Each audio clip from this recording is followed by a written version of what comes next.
வரதட்சணை குடும்ப தாங்க முடியாம தற்கொலை செஞ்சுக்கிட்ட ரிதன்யாவோட மரணம் நம்ம ஒரு சமூகமா எப்படி தோல்வி அடைகிறோம்னு எடுத்துக்காட்டுது. இப்படி பல பெண்களோட உயிர்கொல்லியா இருக்கும் ஒரு மானக்கேடான கொள்ளை முறையான வரதட்சணையோட ஹிஸ்டாரிக்கல் பேக்ரவுண்ட்ஸ் என்ன, நம்ம இந்தியன் சிஸ்டம் அந்த பிற்போக்குத்தனமான முறையை எப்படி செய்ய அனுமதிக்குங்கிறத பத்தி தான் நம்ம இந்த வீடியோல பார்க்க போறோம். இவங்க எல்லாருமே பிளான் போட்டு தான் என்ன கல்யாணம் பண்ணியிருக்காங்க.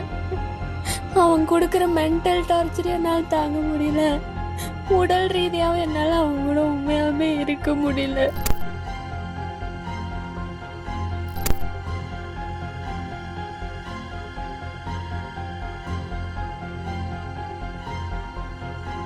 திருப்பூர் மாவட்டம் அவினாசி கைகாட்டி புதூரை சேர்ந்தவர் தொழிலதிபர் அண்ணாதுரை. இவரோட மகள் தான் ரிதன்யா. இவருக்கும் அதே பகுதியை சேர்ந்த ஈஸ்வரமூர்த்தியின் மகன் கவின்குமாருக்கும் கடந்த ஏப்ரல் 11ஆம் தேதி திருமணம் நடந்திருக்கு. இந்த நிலையில கடந்த ஜூன் 28ஆம் தேதி காருக்குள்ள விஷம் குடிச்சு ரிதன்யா தற்கொலை செஞ்சுக்கிட்டாங்க. தற்கொலைக்கு முன்னாடி ரிதன்யா தன்னோட வாழ்க்கையோட இறுதிக்கட்ட குமுறல்களை வாட்ஸ்அப்ல வாய்ஸ் மெசேஜ் மூலியமா பதிவு செஞ்சு தன்னோட தந்தைக்கு அனுப்பியிருக்காங்க. வரதட்சணைக்காக ரிதன்யாவுக்கு மென்டல் டார்ச்சர், பிசிக்கல் டார்ச்சர் கொடுத்த கணவரும் மாமனார் மாமியாரும் இப்போ கைது செய்யப்பட்டு விசாரிக்கப்பட்டு வராங்க. ஆனா ஒரு விஷயம், ரிதன்யாவோட மரணத்தை நம்ம தற்கொலைன்னு சொல்றது நியாயமா?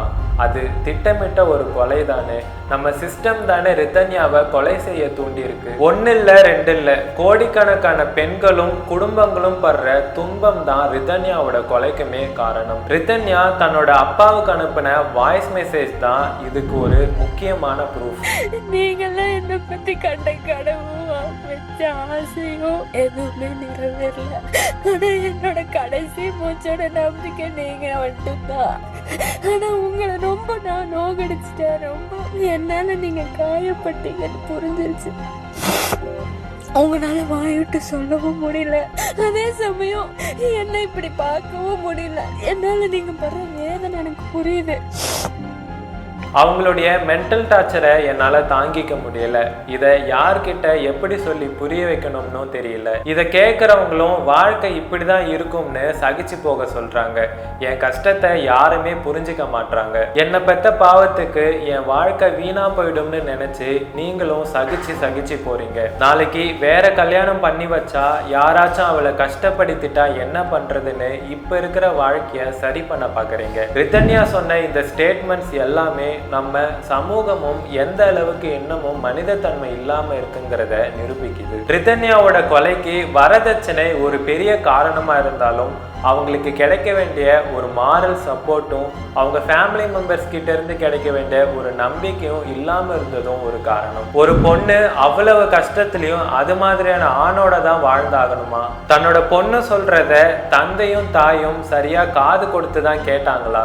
அத்தனை கோடி செலவு பண்ணி கல்யாணம் பண்ணி வச்ச ரிதன்யா குடும்பம் இந்த சமூகம் என்ன சொல்லுமோ அப்படிங்கிற பயத்துல ரிதன்யாவை அவ்வளவு கஷ்டத்துக்கு நடுவுலையும் அக்செப்ட் பண்ணி வாழ சொன்னதுனால தான் தற்கொலைக்கு தூண்டி இருக்குன்னு பலர் கருத்து தெரிவிக்கிறாங்க. ரிதன்யாவோட மரணம் நடந்த அடுத்த சில நாட்கள்ல சென்னை பொன்னேரியில 22 வயசான லோகேஸ்வரியும் வரதட்சணை கொடுமையால உயிரிழந்திருக்காங்க. தமிழ்நாட்டுல ஐடி ப்ரொஃபஷனல்ஸ்ல இருந்து தினக்கூலி தொழிலாளர்கள் வர இந்த வரதட்சணை முறை ஆட்டி படைக்குது. இது போக காஞ்சிபுரம் மாவட்டம் மணிமங்கலத்தை சேர்ந்த 23 வயதான சாஃப்ட்வேர் இன்ஜினியர் ஸ்டெஃபி மெட்டில்டா, கன்னியாகுமரியை சேர்ந்த 24 வயதான ஸ்ருதி பாபு, ஈரோட்டை சேர்ந்த 29 வயதான பூரணி, கடலூரை சேர்ந்த 27 வயதான ரோஜா, புதுக்கோட்டையை சேர்ந்த 22 வயதான கர்ப்பிணி நாகேஸ்வரின்னு இப்ப சொன்னவங்க எல்லாருமே சமீப மாதங்கள்ல வரதட்சணை கொடுமையால உயிரிழந்தவங்க.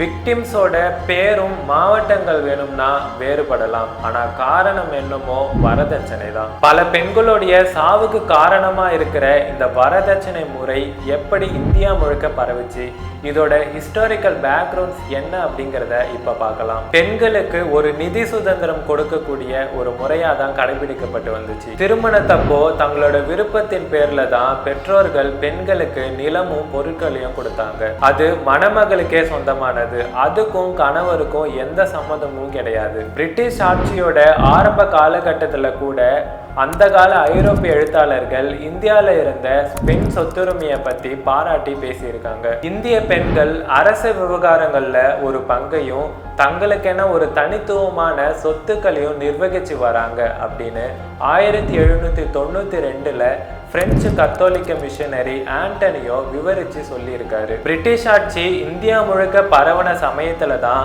பெண்கள் தங்களுடைய சொத்துரிமையை இழந்தாங்க. அந்த சட்டம் மூலமா பெண்கள் கொண்டு வர்ற வரதட்சணைகள் அனைத்துமே கணவருக்கு சொந்தமானதா மாற்றப்பட்டதால காலப்போக்கில் வரதட்சணை ஒரு பேராசை நிறைஞ்ச பெண்களை அடக்கும் முறையா மாறிச்சு. திருமணங்கள் ஒரு வணிகமாகவும் பெண்களை ஒரு நிதி சுமையாகவும் பார்க்க தொடங்கிய காலம் பெரும்பாலும் பிரிட்டிஷ் ஆட்சி காலத்தில் தான். அது இப்ப வரைக்கும் தொடருது. 1870களில் பிரிட்டிஷ் சட்டங்கள் இந்திய வரதட்சணை முறைய ஒரு தன்னார்வ பரிசு பொருளாதான் விவரிச்சு சொல்லியிருக்கு. கணவனோ இல்லைன்னா அவங்களுடைய குடும்பத்தாரோ பெண் வீட்டார்கிட்ட வரதட்சணை ஒரு கண்டிஷனா வச்சதா எந்த இடத்துலயுமே குறிப்பிடப்படல. இந்தியா சுதந்திரம் அடைந்த சில ஆண்டுகளுக்கு பிறகு, அதாவது 1956ல தான் இந்து தனிநபர் சட்டம் மூலமா பெண்களுக்கு மீண்டும் சொத்துரிமை வழங்கப்பட்டுச்சு. இருந்தாலும் பிரிட்டிஷ் ஆட்சி காலத்துல அதிகரிச்ச வரதட்சணை நடைமுறை அப்போதும் தீர்ந்த பாடில்லை. வரதட்சணை கொடுமைகளை தடுக்க இந்திய அரசு வரதட்சணை தடுப்பு சட்டத்தை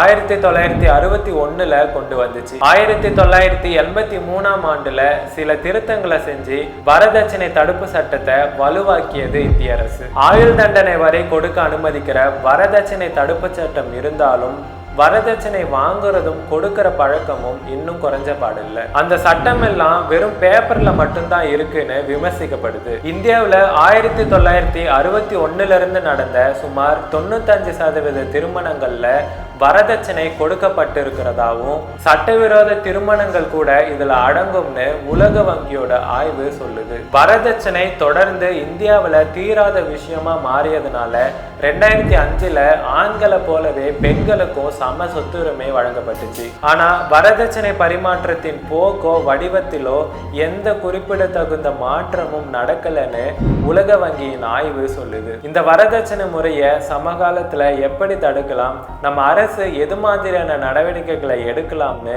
உங்க யோசனையை கமெண்ட்ல சொல்லுங்க. இந்த வீடியோவை உங்களோட ஃப்ரெண்ட்ஸ் அண்ட் ஃபேமிலி மெம்பர்ஸ்க்கும் கண்டிப்பா ஷேர் பண்ணுங்க.